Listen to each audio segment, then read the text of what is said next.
Malkajgiri BRS MLA మాజీ మంత్రి మల్లారెడ్డి ఏం మాట్లాడినా సోషల్ మీడియాలో వైరల్ అవటం సర్వసాధారణమైపోయింది. ఆయన సాధారణంగా అన్నమాట కూడా వైరల్ అయిపోయి ట్రెండింగ్ అవుతుంది. అట్లుంటది మరి మల్లన్నతోని అని నేటిజన్లు యువత అంతా తెగ వైరల్ చేసేస్తూ ఉంటారు. అయితే తాజాగా రిపబ్లిక్ వేడుకల్లో పాల్గొని తిరిగి వెళ్లిపోతున్న మల్లారెడ్డిని ఓ రిపోర్టర్ అడిగిన ప్రశ్నకు తనదైన స్టైల్లో చెప్పిన ఆన్సర్ ఇప్పుడు ఆ వీడియో సోషల్ మీడియాలో వైరల్ అవుతుంది. బీఆర్ఎస్ ఎమ్మెల్యే మాజీ మంత్రి మల్లారెడ్డి ఏం చేసినా ఏం మాట్లాడినా వైరల్ కావాల్సిందే. ఇది మరోసారి నిరూపితమైందనే చెప్పాలి. అప్పుడెప్పుడో అసెంబ్లీలో పాలమ్మినా పూలమ్మినా అని మొదలుపెట్టిన మల్లారెడ్డి అప్పటి నుంచి సోషల్ మీడియాలో ఓ రేంజ్లో ట్రెండింగ్ అవుతున్నారు. అయితే కేసీఆర్ ప్రభుత్వంలో ఫుల్ స్వింగ్లో ఉన్న మల్లారెడ్డి అసెంబ్లీ ఎన్నికల ప్రచారంలోనూ అదే జోష్ కంటిన్యూ చేశారు. ఇక బీఆర్ఎస్ ఓడిపోవడంతో కాస్త సైలెంట్ అయిన మల్లారెడ్డి మళ్లీ ఈ మధ్య తనదైన మార్కు చూపిస్తూ ట్రెండింగ్లోకి వచ్చారు. కార్పొరేటర్లతో కలిసి గోవా, దుబాయ్ టూర్లు వేసిన మల్లారెడ్డి అక్కడ ఆయన చేసిన ఎంజాయ్మెంట్తో మరోసారి వార్తల్లోకి వచ్చారు. అయితే రిపబ్లిక్ డే సందర్భంగా వేడుకల్లో పాల్గొన్న మల్లారెడ్డిని ఓ రిపోర్టర్ ప్రశ్న అడగ్గా తన స్టైల్లో ఆన్సర్ ఇచ్చి అందరి ముఖాల్లో నవ్వులు పూయించారు. గణతంత్ర దినోత్సవం సందర్భంగా మేడ్చల్ మున్సిపల్ కార్యాలయంలో ఏర్పాటు చేసిన వేడుకల్లో మల్లారెడ్డి పాల్గొన్నారు. అనంతరం తెలంగాణ ప్రజలందరికీ గణతంత్ర దినోత్సవ శుభాకాంక్షలు తెలిపారు. ఇదే క్రమంలో పార్టీ మారుతున్నట్టు వస్తున్న వార్తలపై మల్లారెడ్డిని ఓ రిపోర్టర్ ప్రశ్న అడిగారు. మల్లారెడ్డి పార్టీ మారుతున్నారని, బీఆర్ఎస్ వీడి బీజేపీలో చేరబోతున్నారని వార్తలు వస్తున్నాయి కదా, అది నిజమేనా? దీనిపై మీ స్పందన ఏంటి అంటూ రిపోర్టర్ ప్రశ్న ఎక్కుపెట్టారు. ఆ ప్రశ్నకు మల్లారెడ్డి నవ్వుతూనే అదిరిపోయి కౌంటర్ ఇచ్చారు. నేను బీజేపీలోకి పోతా, కాంగ్రెస్ పార్టీలోకి పోతా, అన్ని పార్టీలు మనవే అంటూ ఆన్సర్ ఇచ్చారు. మల్లారెడ్డి ఇచ్చిన సమాధానంతో అక్కడున్న వారంతా ఒక్కసారిగా గల్లున నవ్వారు. కాగా ఇందుకు సంబంధించిన వీడియో ఇప్పుడు సోషల్ మీడియాలో వైరల్ అవుతుంది. కొంతమంది అయితే అవును బీజేపీలోకి పోతా అన్నంత వరకు వీడియోని కట్ చేసి వైరల్ చేస్తుంటే మరికొందరు ఫుల్ వీడియోను షేర్ చేస్తున్నారు. ఈ వీడియో చూసిన నేటిజన్లు రకరకాలుగా స్పందిస్తున్నారు. మల్లన్నతోని అట్లుంటది అని కొందరు, మల్లన్నతో మామూలుగా ఉండదు అని మరికొందరు అని ఇంకొందరు కామెంట్లు చేస్తుంటే ఏదో ఒక రోజు ఆ పార్టీ మారటం పక్కా అంటూ మరికొందరు జోసం చెప్తున్నారు.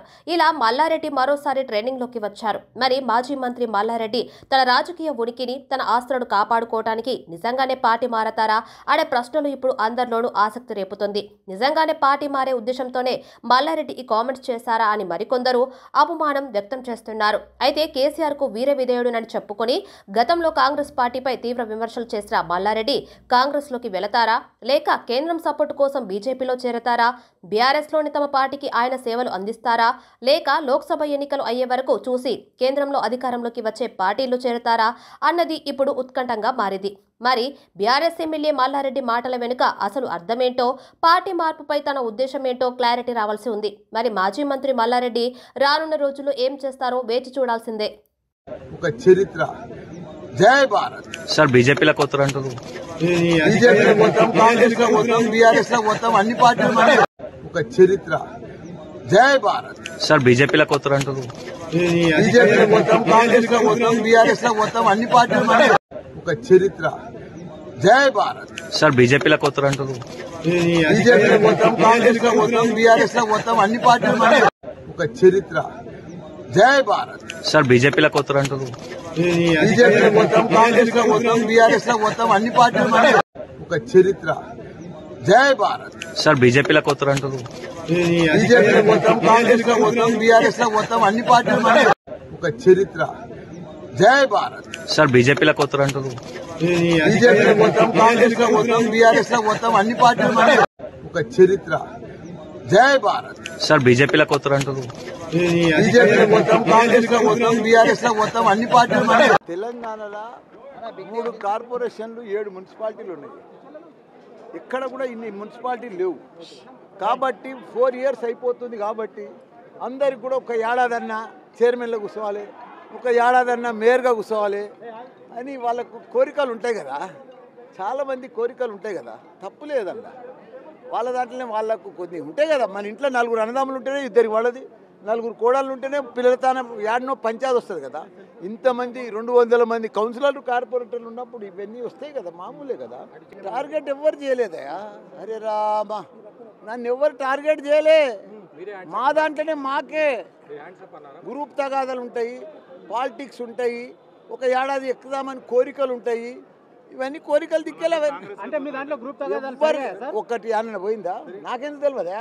నేను గోవా పోయింది వాళ్ళతోటే, కార్పొరేటర్లతోటే. నేను దుబాయ్ పోయింది కౌన్సిలర్లతోటే. నేనేం విహారయాత్రలకు పోలే. అవిశ్వాసం దాంట్లో ఇవన్నీ కావద్దు.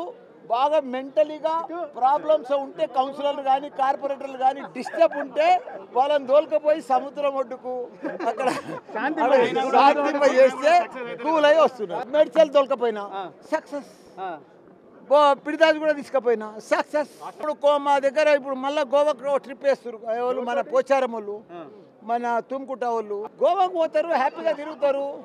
గోవాకు పోయి ఏం చేస్తావు? గోవా ఆడ 3 బీచ్లు ఉన్నాయి.